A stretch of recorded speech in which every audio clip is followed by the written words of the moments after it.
So I'm going to read 589. If you would like, could I share my screen with you all? Is that a way to do it, Ambrish? Or would somebody else? I'll just give it to you in a couple of minutes. I'm just uploading this links in our Facebook and all. So you would start and I'll give it to you then. Because I will lose my screen sure if I give it to you. Just a couple of minutes. Swastiastu vivasyate kala pasyaditam jayantu bhutani shivam mitodiya. So I'm going to read 589. If you would like, could I share my screen with you all? Is that a way to do it, Ambrish? Or would somebody else? Hare Prabhuji, just 1 second. Hare.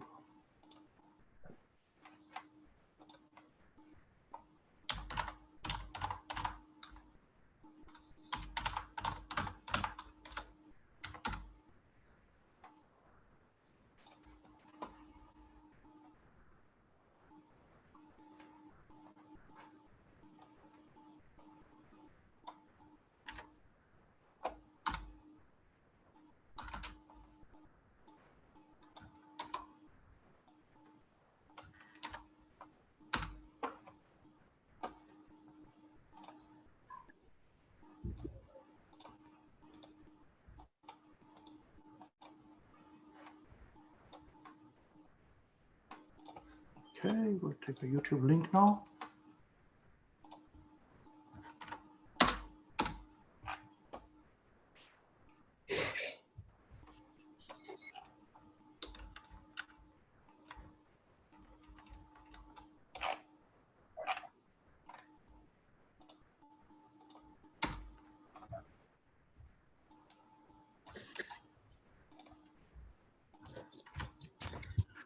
Hare Krishna, Krishna Krishna, Hare Hare, Hare Rama, Hare Rama, Rama Rama, Hare Hare.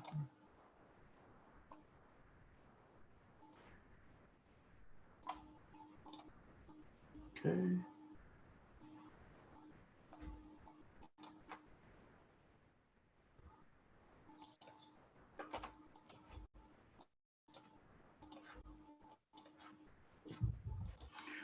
The thing is, I have to wait for the program to start and get the links.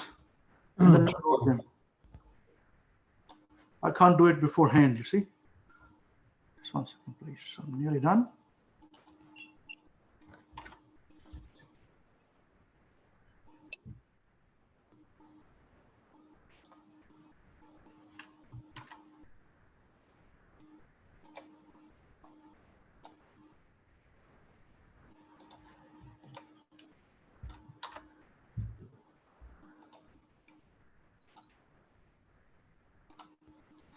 Right. Okay, now I can make you a host now. Prabhuji, just 1 second. Krsnananda Prabhu, make a co-host. There you go. All yours, Prabhuji. Thank you very much. Hare Krishna. We are reading from Srimad Bhagavatam. This is 589, spoken by Prahlad Maharaj. Swastiastu vishvasya kala prasaditam jayantu bhartani shivam mito diya manascha badram bhajatat tadhok saje avesyatam no mati apyahaituki. So the translation, and I'm sure we would know this beautiful verse: may there be good fortune throughout the universe, and may all envious persons be pacified. May all living entities become calm by practicing Bhakti Yoga, for by accepting devotional service, they will think of each other's welfare. Let us all engage in the service of the Supreme Transcendent Lord Sri Krishna and always remain absorbed in thoughts of him. You can also share this. I've made a co-host. Okay. That's why I did this myself. You can choose your thing if you want to. Thank you. What I will do in a second is I'll share my notes with you as I'm speaking. Okay, all right then. So after the purport, then you can see the points that we're going through. Okay. As we go through. Just the following verse describes a Vaishnava. Just like a desire tree, a Vaishnava can fulfill all the desires of anyone who takes shelter of his lotus feet. Prahlad Maharaj is a typical Vaishnava. He prays not for himself, but for all living entities, the gentle, the envious, and the mischievous. He always thought of the welfare of mischievous persons like his father, Hiranyakashipu. Prahlad Maharaj did not ask for anything for himself. Rather, he prayed for the Lord to excuse his demoniac father. This is the attitude of a Vaishnava who always thinks of the welfare of the entire universe. Srimad Bhagavatam and Bhagavatam are meant for persons who are completely free of envy. Therefore, Prahlad Maharaj prays in this verse, Kalaha Prashaditam. May all the envious persons be pacified. The material world is full of envious persons, but if one frees himself of envy, he becomes liberal in his social dealings and can think of others' welfare. Anyone who takes up Krishna consciousness and engages himself completely in the service of the Lord cleanses his mind of all envy. Therefore, we should pray to Lord Nrsimhadev to sit in our hearts. We should pray, Bahe Nrsimha Hidaya Nrsimha. Let Lord Nrsimhadev sit in the core of my heart, killing all my bad propensities. Let my mind become clean so that I may be peacefully worship the Lord and bring peace to the entire world. Srila Vishwanath Chakravarti Thakur has given us a very fine purport in this regard. Whenever one offers a prayer to the Supreme Personality of Godhead, one always requests some benediction from him. Even pure devotees pray for some benediction, as instructed by Lord Sri Chaitanya Mahaprabhu in his Shikshastika. I'll just read the English. O son of Maharaj Nanda Krishna, I am your eternal servitor, yet somehow or other I have fallen into the ocean of birth and death. Please pick me up from the ocean of death and place me as one of the atoms at your lotus feet. In another prayer, Lord Chaitanya says, life after life, kindly let me have unalloyed love and devotion at your Lordship's lotus feet. When Prahlad Maharaj chants Om Namo Bhagavate Narasimhaya, he prays for a benediction from the Lord. But because he is also an exalted Vaishnava, he wants nothing for his personal sense gratification. The first desire expressed in his prayer is Svasti Astu Vishvasya. Let there be good fortune throughout the entire universe. Prahlad Maharaj thus requests the Lord to be merciful to everyone, including his father, a most envious person.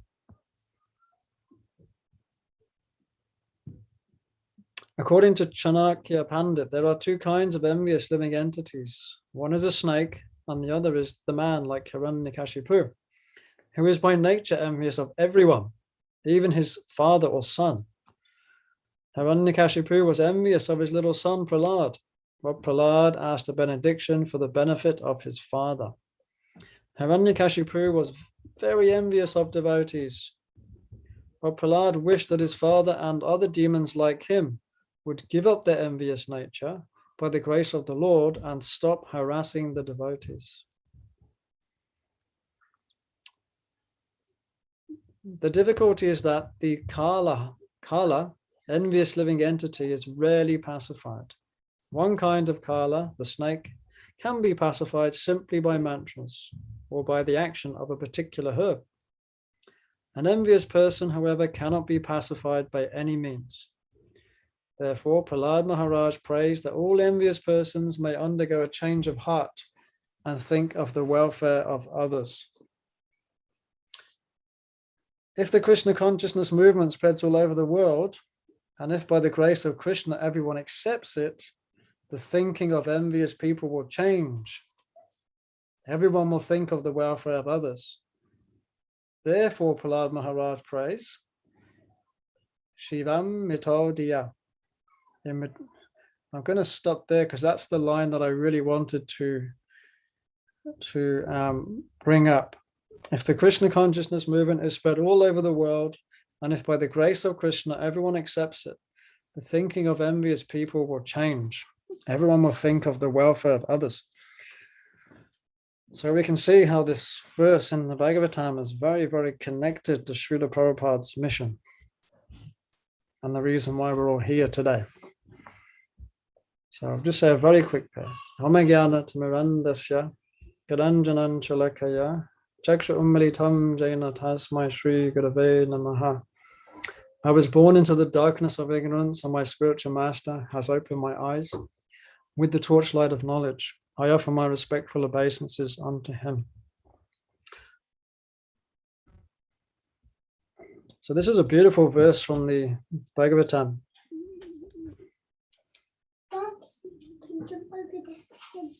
She can. Sorry, my daughter's just coming in and telling me some very important news.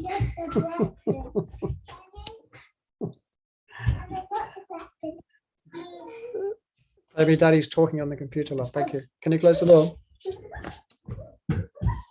So it's such a wonderful verse because it's describing the activities of a Vaishnava.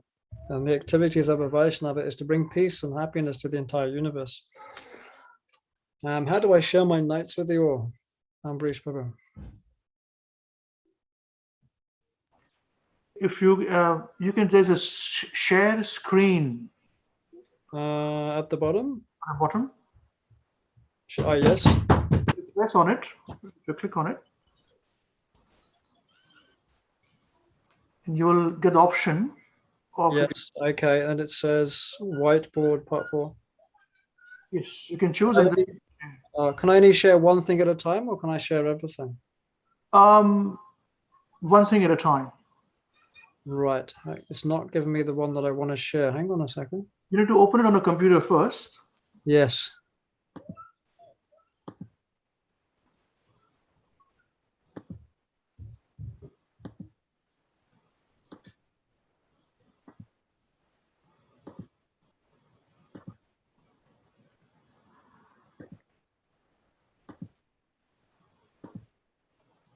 Okay, here we are. I've got it now. Share. Srila Prabhupada's mission. Here we go. Okay. Can everybody see where we are now? Yes, we can. Thank you. Okay.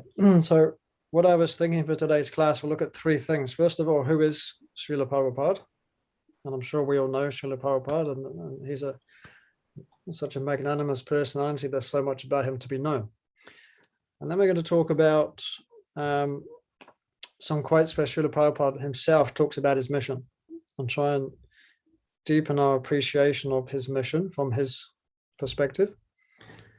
And then we're going to talk a little bit about the end, about the dangers of mission drift, and what are some of the risks to Srila Prabhupada's mission. And at the end, we can reflect ourselves on how we can participate in Srila Prabhupada's mission, as we all are, in a way that continues this very important mission. So who is Srila Prabhupada? There's a wonderful verse in the Brahma Vavata Purana in a conversation with Ganga Devi. Lord Krishna actually describes that after 5,000 years of Kali Yuga have passed, and my mantra Upashika.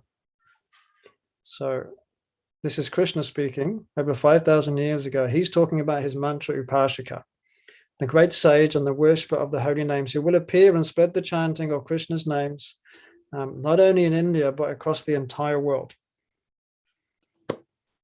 And in this conversation with Ganga, Mother Ganga was expressing to Krishna that she was worried about the future of Kali Yuga, because all the sinful people will come and wash their feet in her waters, and she will be absorbing all their sins.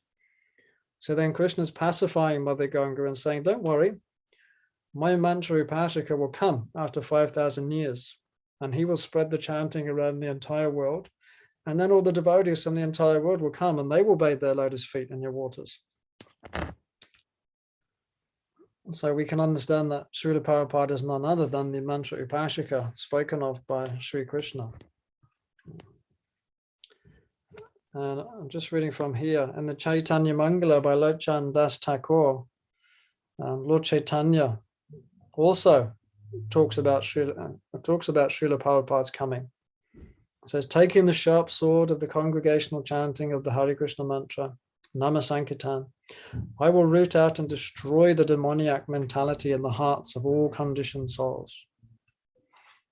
But if some sinful people escape and giving up religious principles go off to far countries, then my Senapati Bhakta means my military commander, will come at that time to give them Krishna consciousness. So here we have two references to Srila Prabhupada in scripture. The Mantra Upashika and the Sanipati Bhakta. Lord Chaitanya says, in every town and every village, the chanting of my name will be heard. So this Krishna consciousness movement was ordained by the Lord himself. And it's not just a recent introduction to the world. It's been ordained since the passing of the cycles of time, the Kali Yuga, and all the 4 yugas. As we come into Kali Yuga, this special Kali Yuga has been ordained for Lord Chaitanya's movement. And Srila Bhaktivinoda Thakur, Srila Bhaktisiddhanta Saraswati Thakur, and Srila Prabhupada, 3 great acharyas all coming in very close succession together. So the Lord has sent these 3 very great devotees, the great acharyas, in order to bring this movement into the world. So we know Srila Bhaktivinoda Thakur, he envisioned this movement. He envisioned this great temple being built in Mayapur. He envisioned all the devotees from all over the world coming and chanting together in Sri Mayapur Dham. He set the stage for the next step. And Srila Bhaktisiddhanta Saraswati Thakur, the son of Bhaktivinoda Thakur, he again set in motion this process to bring forth this movement. And Srila Prabhupada was the one who then took the instruction from his spiritual master in order to take this mission and bring it into the world. So we've got here, Srila Bhaktivinoda Thakur wrote in his Sajjana Toshani in 1895 that Srimad Mahaprabhu, Lord Chaitanya, did not descend with his associates to deliver a certain number of human beings in the land of India, but rather his purpose was to deliver and uplift all living beings in all countries of the world by practicing the eternal religion of all souls. In the same article, Bhaktivinoda questioned, when will that day come when all greatly fortunate souls take up banners, drums, and hand cymbals and cause the ecstatic waves of Harinam and the singing of Lord Chaitanya's holy name to rise in the streets of their towns and cities?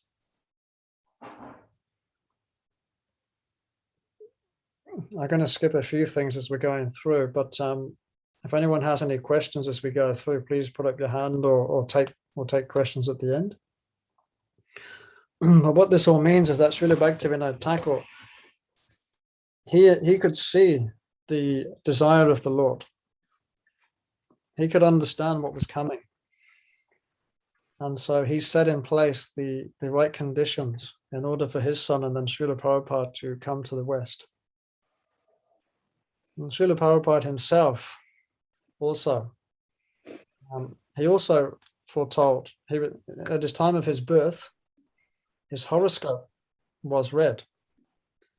And in his horoscope, it was said, after this is Prabhupada speaking here, in my horoscope was written there, after 70th year, this man will go outside India and establish so many temples.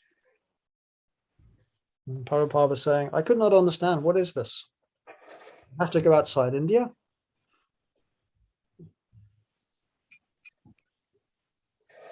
And of course, his spiritual master told him, you have to do this.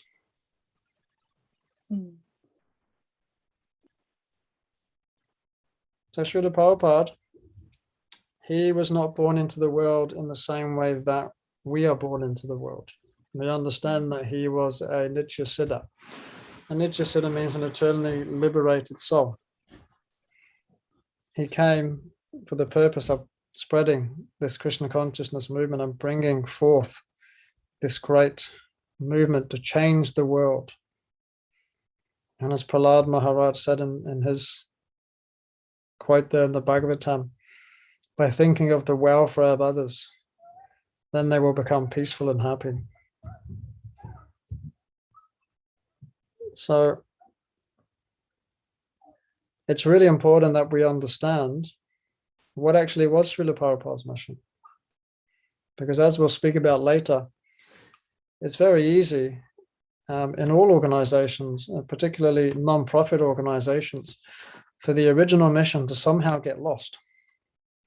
And Krishna says himself in the Bhagavad Gita, why did he come? I originally spoke this knowledge to the sun god, but the knowledge as it was appears to be lost.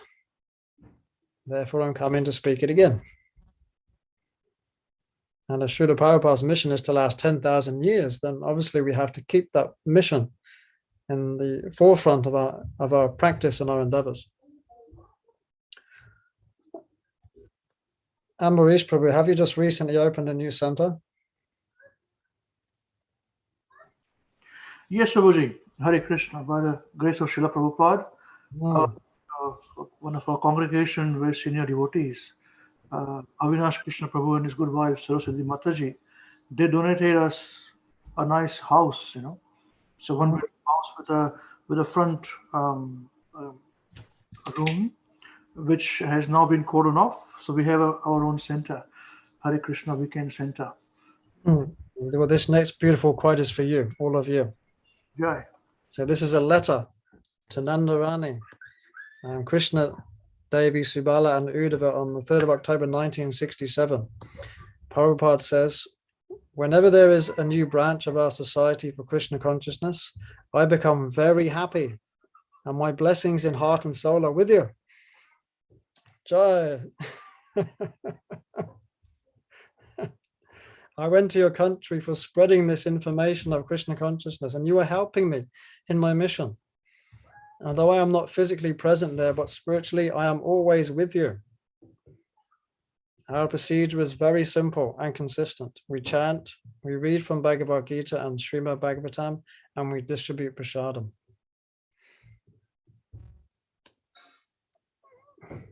So I thought, when I found that quote, I thought, wow, that's just a perfect quote to share with you all. And I also acknowledge your WECAN.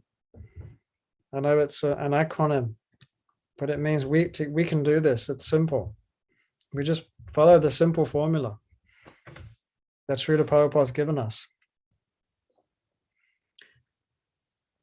Yes, well, thank you. It means two things. It's West and Central Auckland, Namhata. And Yes. it's what you're saying as well, Hare Krishna. Together we can do this. This is a letter to... Together we can is our punchline. Yes, thank you. A letter to Hare Krsnananda Dasa Agarwal, Los Angeles, the 3rd of March, 1968. I'm so glad to receive your letter. I thank you once more for your appreciating my mission of one God, Sri Krishna, one scripture, Bhagavad Gita, and one mantra, Hare Krishna.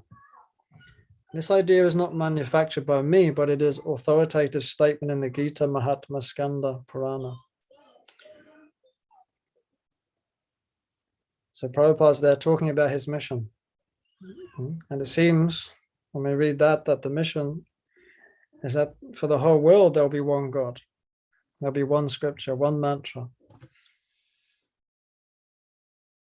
Here's a letter that was written to Pope Paul VI in 1968.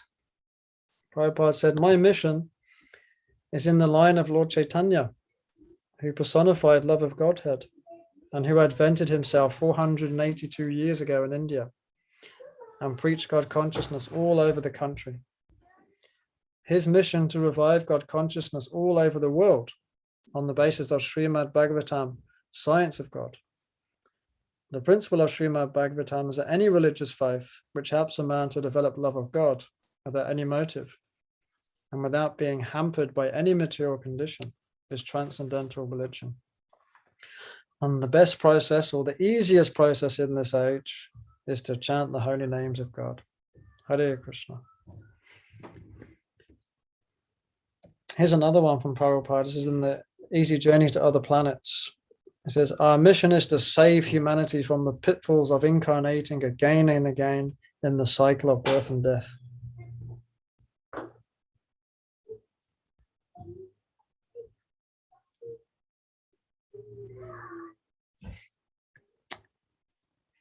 Can you just put your hands up if you've read or studied the Srila Prabhupada's seven purposes of ISKCON? It's a very important document.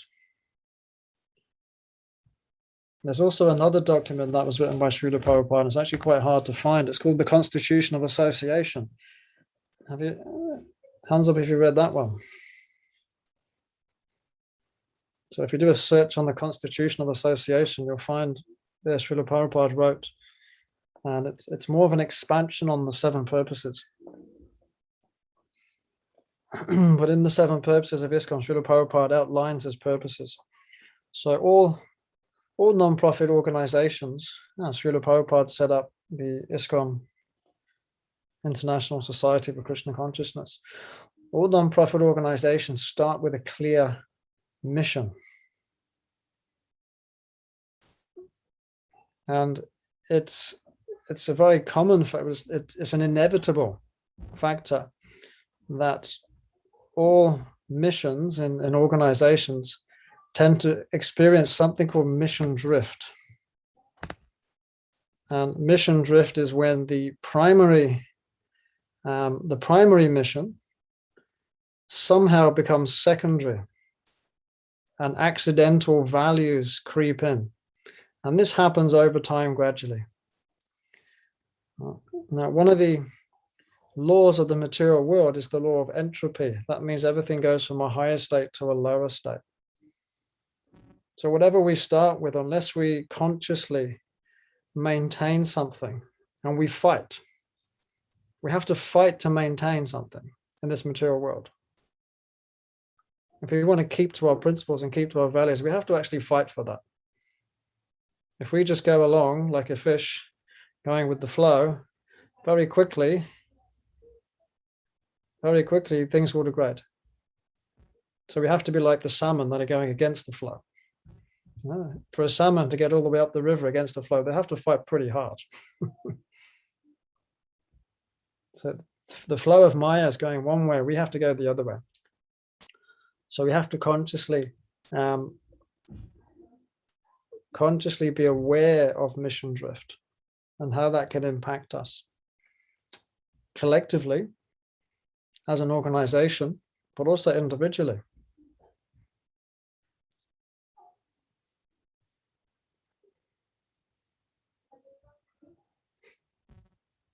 I'll just read one more from Srila Prabhupada. I came here with a great mission to execute my spiritual master's order, but my heart is stabbing me. Of course, I'm not afraid of Maya. I know Maya cannot touch me. But still, if I die in this condition, my mission will remain unfulfilled. So Prabhupada wrote this in 1967 when he was in hospital after suffering from a heart attack. This was in New York City, which we can read in the Prabhupada Lila Mita. He said, please therefore pray to Lord Chaitanya to rescue me this time. My mission is still not finished. I wish to live for a few more days. So we understand from quotes like this how much Srila Prabhupada imbibed his mission, how important his mission was to him. This mission was everything. He was willing to he did give his life to this mission. And then, of course, he's asking us to continue this mission. And so I was asking myself, what are some of the things that could potentially impede Srila Prabhupada's mission? And Srila Prabhupada himself mentions one, and it's quarrel among devotees. So similarly, either this department or that department, if you quarrel among ourselves, it will be detrimental to my missionary ambition. Please therefore stop this unnecessary strain. If there is misunderstanding, it will be solved when I am present. in the meantime, please live peacefully, and things may go on as it is going on. So in Srila Prabhupada's 7 purposes, one of the purposes there is to bring people closer together for the purpose of getting closer to God. So one of our most important work that we do as preachers is bringing people closer together in positive, loving relationships, so that we may care for each other, and in those caring, satisfying relationships come closer to Krishna. And Prabhupada's pointing out that if we argue amongst ourselves, then we won't lose the mission, but we'll hamper the mission.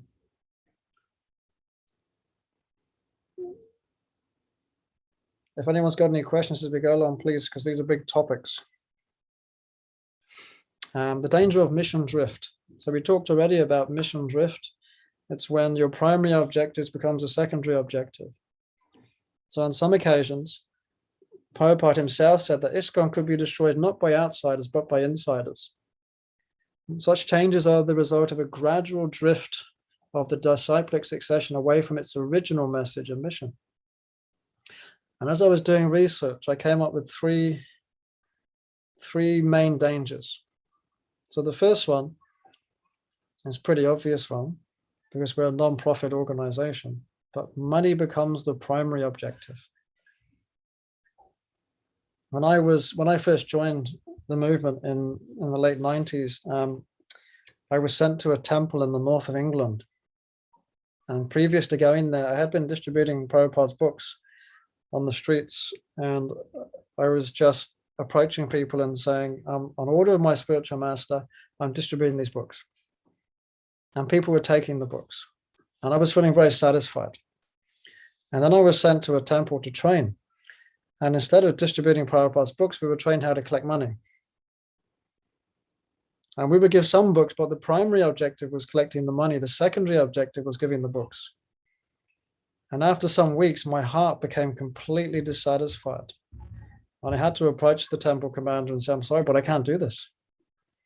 I just want to distribute Prabhupada's books. And let the money be the secondary thing. Bhaktivedanta Swami also says in the 80s, devotees were selling non-devotional paintings and other paraphernalia, incense, etc. But the idea was that let us collect the money and then we'll use the money for preaching. So the idea was honorable. Let us use the money for the temples, let us use the money for preaching. But the risk was that the money became the primary objective instead of the preaching.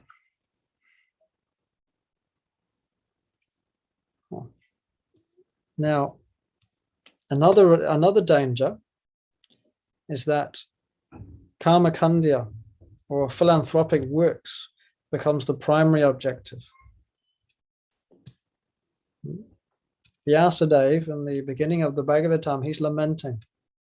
He's lamenting because he spent so much of his energy and his effort in the Vedas, in the section of karma kandya, which was meant to gradually purify people by dovetailing their propensities for enjoyment into religious activity. But what Vyasadeva found was that this didn't have the desired effect. It wasn't bringing people, enough people to bhakti. And so when Narada Muni came along, he pointed this out to Vyasadeva. Actually, you need to just concentrate exclusively on bhakti. And so he wrote the Srimad Bhagavatam, which is exclusively focused on bhakti.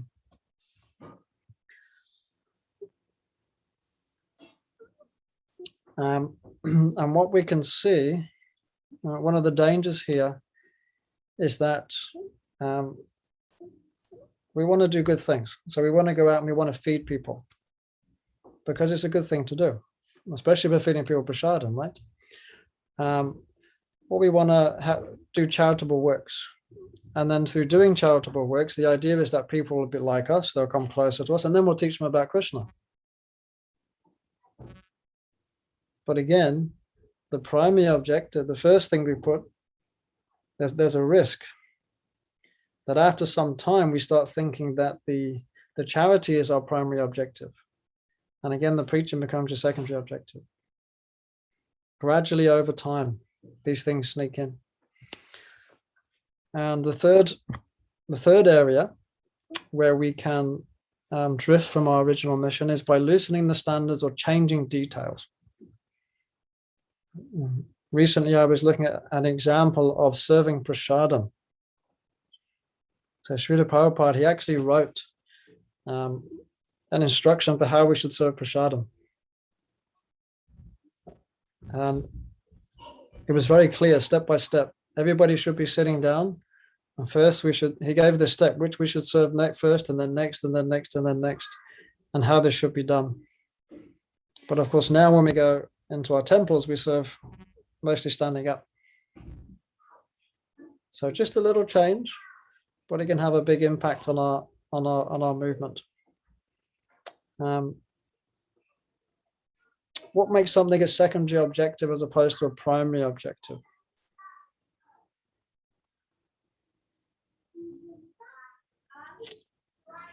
I'm going to come here. Let's consider the Sunday feast.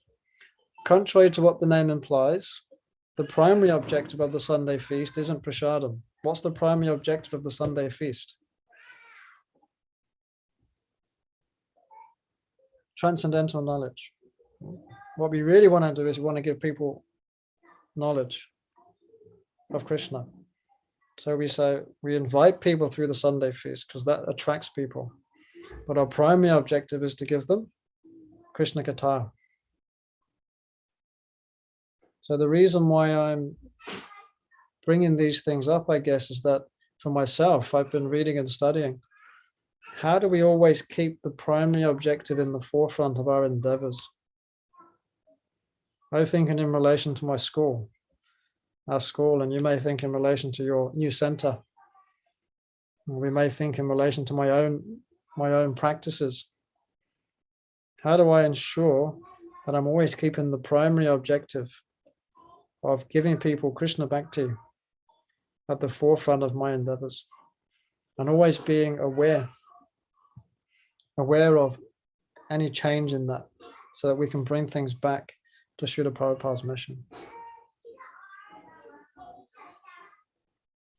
So we've come to almost 10 to Ambarish Prabhu, and it's a huge topic, lots of things to cover, and I'm sure we could speak for many, many more hours on such a topic. But please, if there's any questions or comments, please share.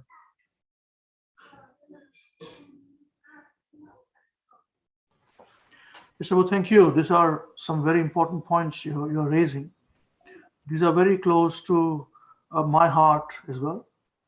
And in my endeavor, we try to do this. But it is very nice that as a speaker, you have brought out this very important points. I believe these 3 points which you have raised, they're very significant. And for many reasons in our own ways, it is a bit disillusioning for a person like me as well, on this. And we have raised it at appropriate levels, but we try to do this in our place, in our center there, and to the best of our ability.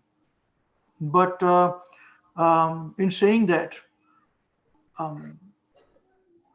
what do you like with the first part, with the money collection, and the last part about the standards, we said karma kandya also is a very significant point, where people who are ill-trained, if they become our congregation, they come with their own thinking, structure of training them as per Prabhupada's standards is very, very important, So how can we resolve this at individual level, collective level?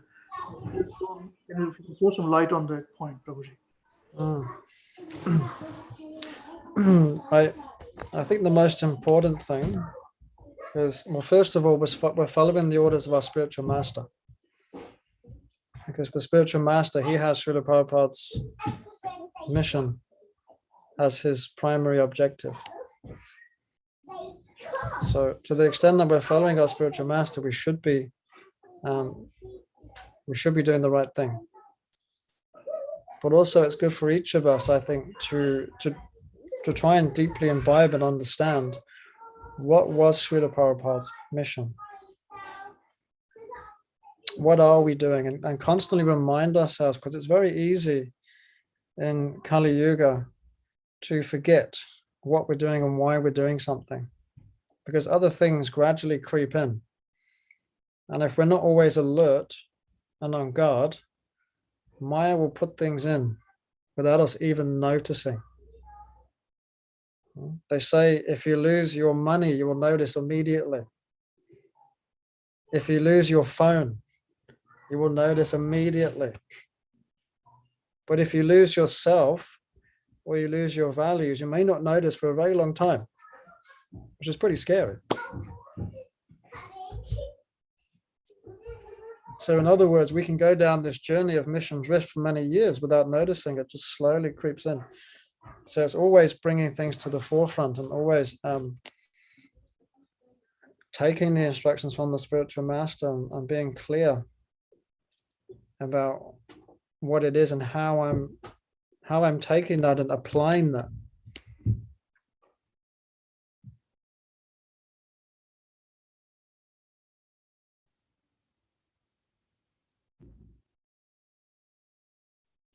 And in bringing this topic up today, I'm in no way implying that the organization is. I'm not pointing any fingers or at anyone, because if I point two fingers at somebody, it's three pointing at me. But at the same time, we have to be vigilant, and we have to use discrimination to know when something is going off track. Because in my integrity, I then have to decide to what extent do I want to be part of something which is going off track, or what can I do? Am I in a position to say something or change something? Because in some instances I may not. And therefore I have to simply observe and take instruction from my spiritual master.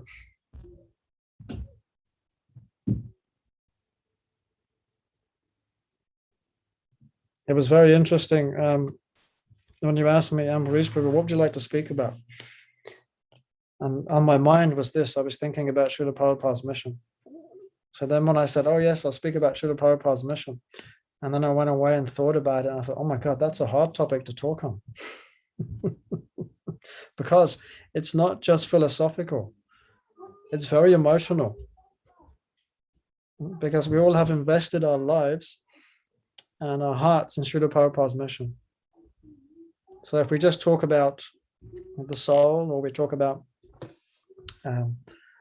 faith, or we talk about Krishna, it's philosophical. But if we start talking about something which is close to our hearts, then it's challenging.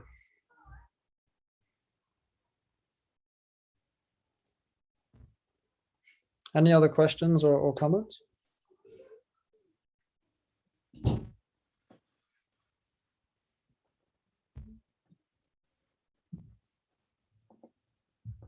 Hare Krsnananda Prabhu.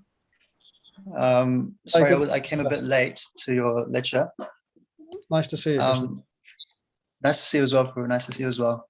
Thank you for coming. I just have a little question, because obviously you taught me in Hare Krishna school. You've taught a lot of the youth that are now in the temple and that are now trying to be a part of the congregation and practicing Krishna consciousness in some way, shape, or form.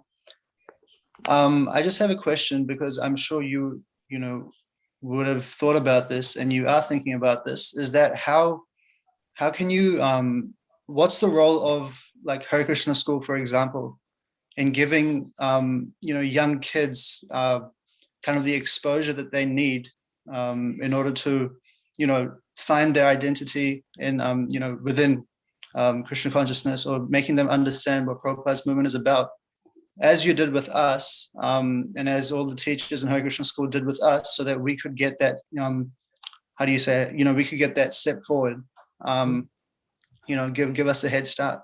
So yeah, my question basically is that what is the role of teachers in schools to give the younger generation a chance for them to understand the movement? Thank you, Prabhu. Thank you. That's a very powerful question, and something which has very much been on my mind, because recently we've started trying to measure with our students when they leave our school how many of them actually identify themselves as devotees of Krishna, and how many of them actually want to continue in Prabhupada's mission. So we're asking that question. What we find is that a lot of children, when they first come to the school, if you say to them, "Are you a devotee of Krishna?" They're 5 years old, they say, "Yes, I'm a devotee of Krishna. I love Krishna." But if you ask them when they're 12 years old or 13 years old, suddenly they're like, "Well, I don't know." Most of them. There'll be some, but suddenly there's a lot less. So what we're finding is that there's this huge gap with our teenagers. So if they leave our school at 12 years old, 13 years, then they're going into a high school, and they're dealing with, Krishnadas, you're dealing with a whole lot of challenges. And if they're not getting that support and that guidance through those years, then it's very easy to lose what they started with. So it's a massive question for me now. How do we bridge that gap between childhood and adulthood? There's a big area there called teenage years. And Ambarish, Prabhu, you've obviously done a wonderful job with your son.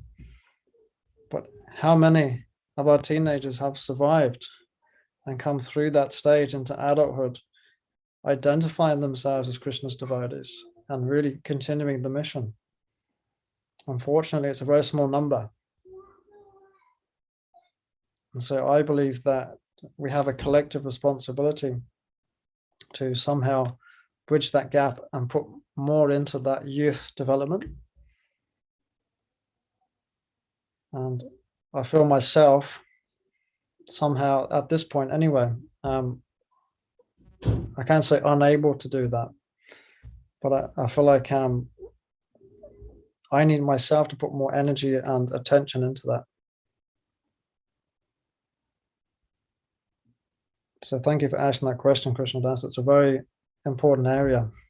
Maybe you'll be inspired to support with that.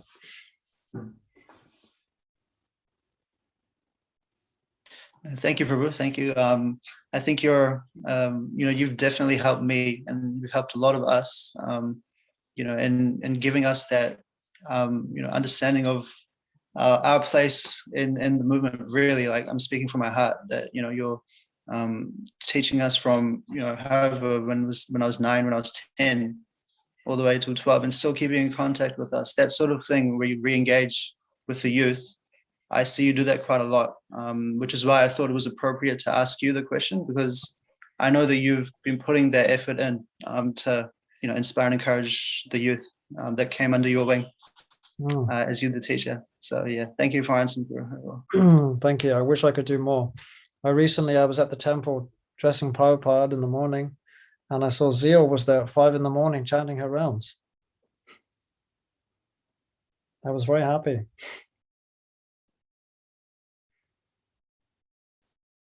Actually, in London, they have a very developed youth program. It's called the Pandavasena. I've always been inspired by this potential for us in New Zealand to develop something similar. Because the youth are very active. They themselves are getting together and setting up preaching and bringing in other youth. So I think there's a great need there, and there's a great opportunity.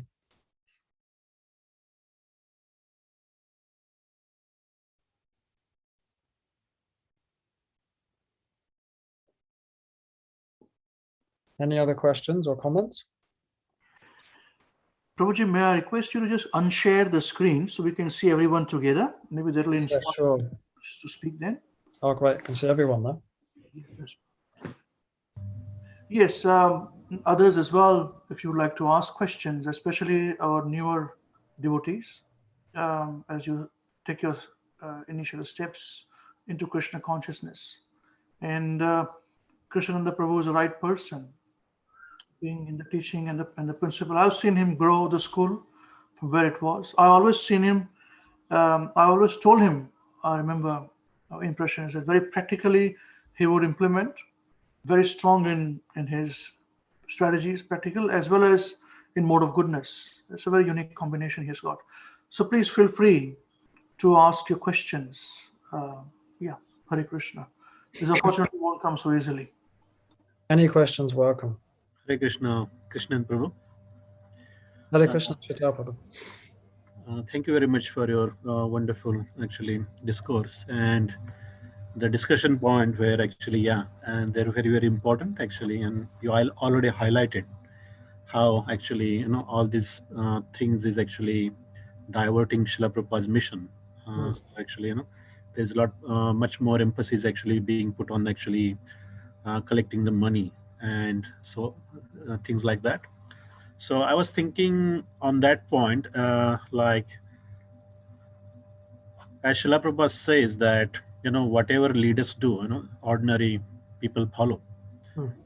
So is that is there a wide awareness among the GBC, because they are actually leaders of this ISKCON, isn't it? Governing Body Commission, or even the leadership at the regional or temple level. Means, do they actually recognize that there is actually this problem is growing and there is concern? And actually, if they recognize this, means what they're doing about it, or how, if they are not, how we can able to influence them, how they can actually, means you also being a principal of Hare Krishna school, you also maybe have a strong link with Auckland management as well. So how do you think actually we can able to influence that leadership to actually, act on these things? That's a very big question. It's one of those questions we have to be thoughtful about how we answer. So I'll talk from my personal experience. As a principal of a school, I am appraised externally annually. So I have someone who's employed to come into the school and analyze and scrutinize what I'm doing. And he then gives feedback to the board to say, this is what your principal's doing. I've spoken to all of his teachers. I've spoken to all the staff. I've analyzed all his work. I've even spoke to the students. And if I'm not doing what I should be doing, then the board would ask questions and say, well, actually, it's time I think you move on. But we don't have such a system in ISKCON for our managers. So one of my personal things would be that we need systems in place, systems that maintains accountability and integrity. So maybe there's something missing there, but I'm not in a position to implement such things. But that's one thing that I would personally think would be a healthy thing to do, as in a healthy organization.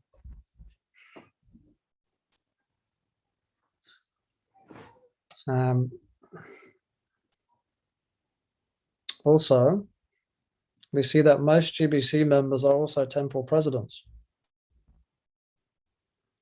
And if I was representing my school, I have a buy-in. I have a conflict of interest because I'm trying to maintain my school or my temple.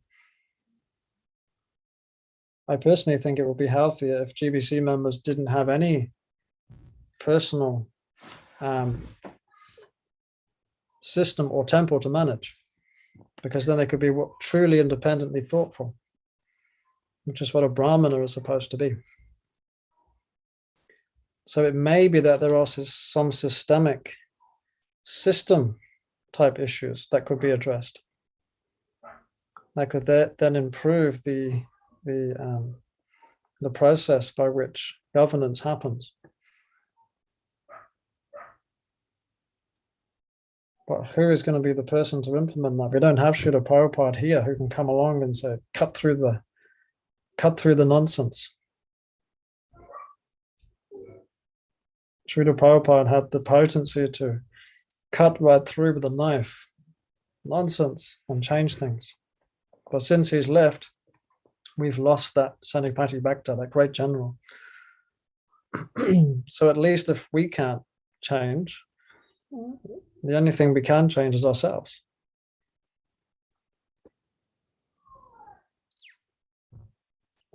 What is that saying, Ambaresh? Accept the things that I can't change and work on the things that I can.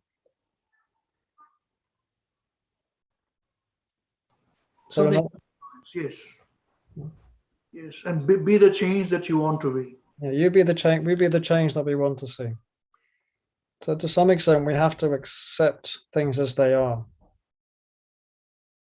We can be a vigilante and go out all guns blazing, attacking this person and that person. But there's a great danger I will end up causing offenses, and I may make mistakes. I may misunderstand. I may say something because I think it's true, but actually it's not true. So we have to be very careful about how we interpret things and concentrate on the things that we can change. We can. Together we can. These are the things within my sphere of influence, within my life, that I can change. I can choose to associate with those devotees that inspire me. I can choose to be part of a project that I can see as it's fully embracing Srila Prabhupada's mission.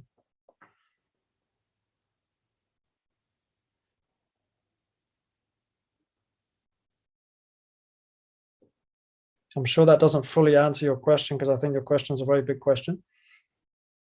But I hope that it gives a little bit of something to think about. Yeah. Thank you, Krishna Prabhu. Yeah. I acknowledge, I think that question was not very easy to answer. I used to think about it, but I think you very nicely actually highlighted what we actually learn, by scripture, that actually we should not try to change others, but we change ourselves first. So that is the basics. And what do you call, maybe upstream management, what they call it, maybe influence them by actually changing ourselves. Yeah, and I agree with the point that we don't have a system, because ISKCON has become a quite international organization now. It's not just any small company or something like that. So I agree that they do need to have a system, or maybe independent, something like audit system, who can actually audit them, if they're actually complying with their own values. But I think that has to come from their leadership itself. Yeah. There was a book written by Ayendra Prabhu, who passed away. It's not a book that I would recommend one to read, because it's extremely hard to read. And it was actually banned by ISKCON, even though he was such a great devotee, such a worshipful devotee. But he made one point in his book that I really appreciated, and that is, he said, in order to progress in your spiritual life, you have to not get stuck in politics. Because if you get stuck in politics, you're stuck at this level, you can't go beyond. And a lot of devotees stop there. They get stuck in management or politics, and then that's it. They don't go beyond. So we have to be very careful that we don't get stuck in that area of spiritual life, because it's very easy to see faults. It's very easy to see problems, because they're just a part of our world. We can't avoid them. But we don't want to get so stuck in them that we cannot continue to progress on the path of bhakti. Because what does bhakti mean?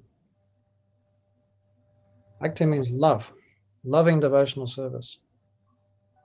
And we can't open our hearts to love if we're stuck in problems and politics. That's why management is such a dangerous job.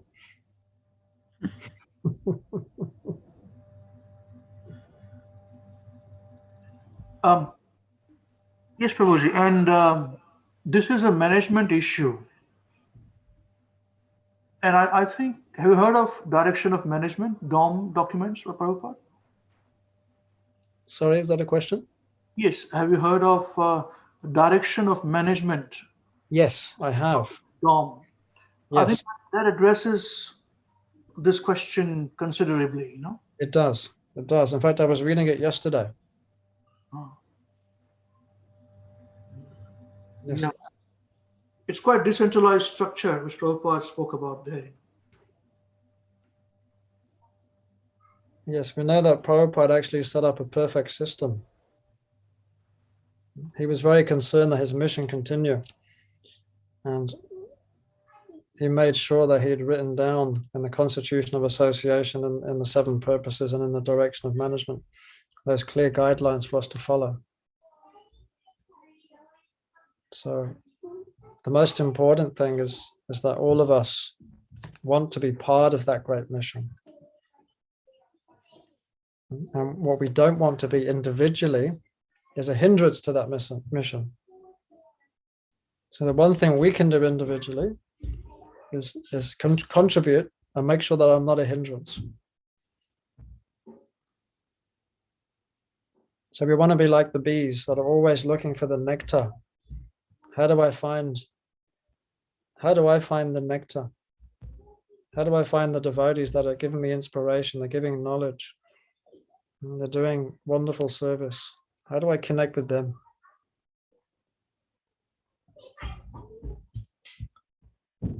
And a little bit like now in modern days, people are so used to looking at the negative. Conspiracy theories in the news, there's so many things going on. So people get conditioned to looking for bad things. We get conditioned to looking for all the problems. But what if we were actually conditioned to looking for the nectar?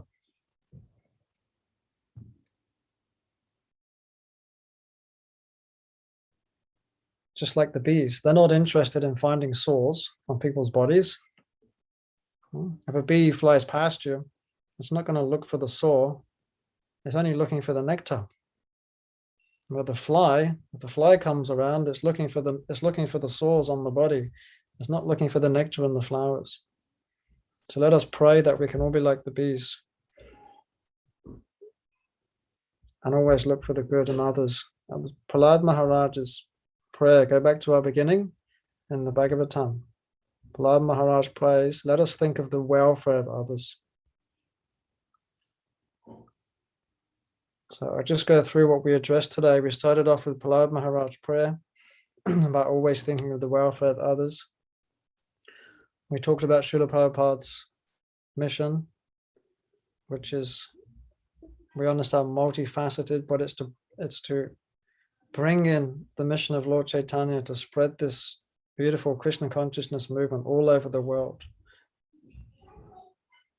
And we talked about what are some of the things that can potentially stop Srila Prabhupada's mission? And what are the things, nothing can stop it, sorry.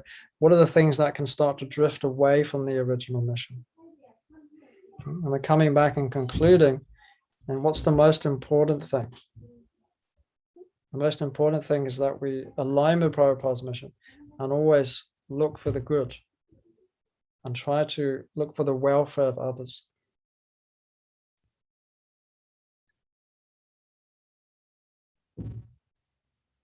Yeah, I think, I really like the point where you made, where you said that we have to be very careful that we should not become a hindrance to this mission. We try to actually look for the faults. Yeah, and I remember the actually quote by Srila Prabhupada a very long time ago, and actually it was there was quite a nice picture taken by Srila Prabhupada and all the devotees sitting around Srila Prabhupada, and the quote was actually below the photo where Srila Prabhupada stated, where he says that your love for me will be shown by how well you cooperate with each other after my departure.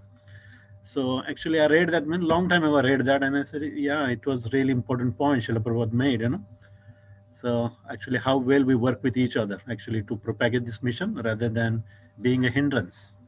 So yeah. How we look after each other. Yeah. Hare Krishna, Prabhuji. Mataji. Thank you very much for a nice class. It was really wonderful. And I think, so many things that you said resonate with how we feel. And you very nicely articulated them and put them into words, I would say. So while I was listening to the conversation, I realized that, as you said, that this is a very emotional process for us as well, as much as it's a philosophical process. And there's a connection with Srila Prabhupada, and there is a reason why we have given our life to it.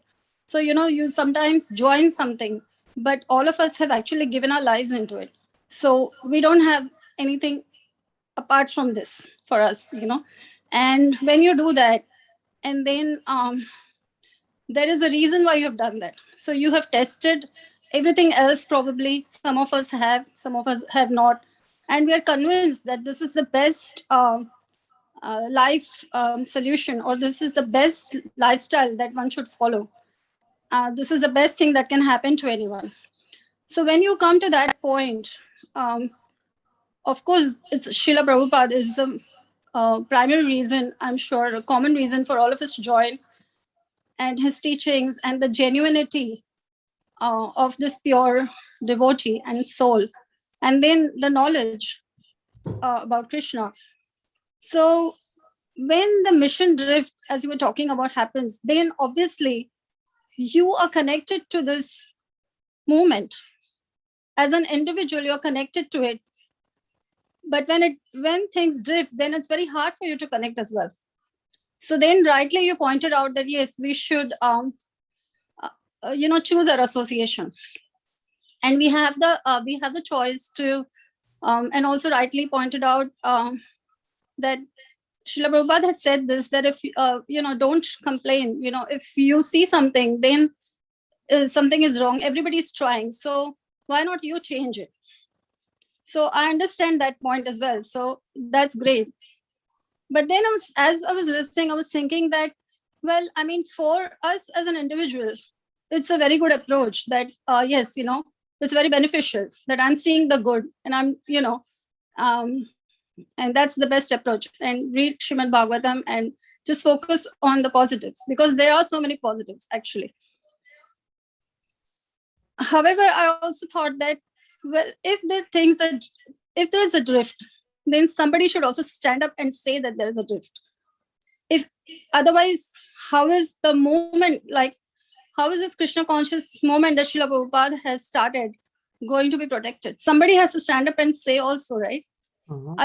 It just came to me, like, it cannot be that we all just keep quiet. It may not be appropriate for everyone to say, I understand that, but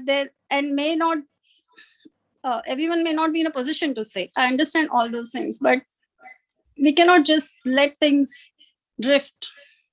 I think it's also our responsibility, as much as we have gained from this, then isn't it that it's our responsibility to give back, to protect this great treasure as well? I think it's a very interesting. Sorry. Yeah, it's a very interesting question and point you're making. As a father, I have the right to discipline my children and to guide them on the right, and not just the right, the responsibility. As a teacher, I have the responsibility to guide my children. So because I'm in a particular position, I have a responsibility. And so I have to analyze what is my position, and therefore what is my responsibility accordingly. Does that make sense?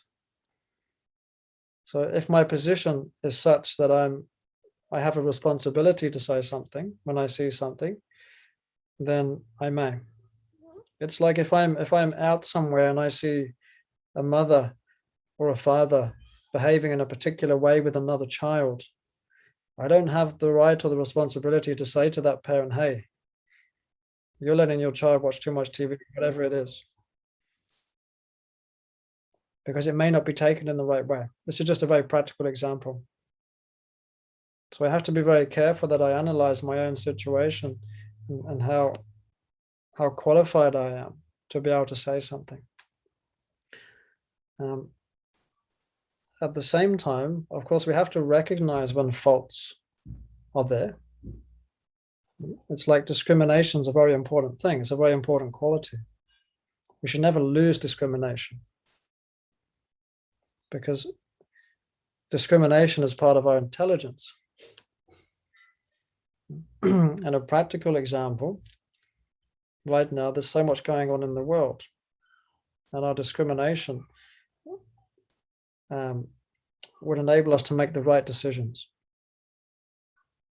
So if we don't use our intelligence, we may make the wrong decisions. So our intelligence and our discrimination will say, well, this I don't agree with, or this is not quite in line with how it should be. So do I have the responsibility or the right to say something, or should I acknowledge it and move on? Accept it and move on, and then look for the good. What can I do?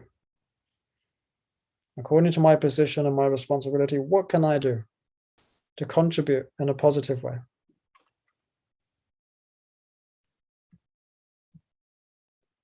Thank you, Prabhuji. Yeah, that's exactly the thought. Yeah, thank you for that. Thank you. Okay, I think we have gone way past our time. I think it was well worth it, and it was very good participation. I think important, I remember one quote from Srila Prabhupada during Bali Mardhan's situation with his wife, where Srila Prabhupada said that all of you knew things were going wrong. Why did you keep quiet? That's what he said. He's a president, all right, but you people were following. Why are you following him if he's telling you wrong things to be done? And then the quote with it, Prabhupada would say that you must surrender intelligently. Do not surrender your intelligence. So I always try to keep it in forefront of my mind and keep the focus on.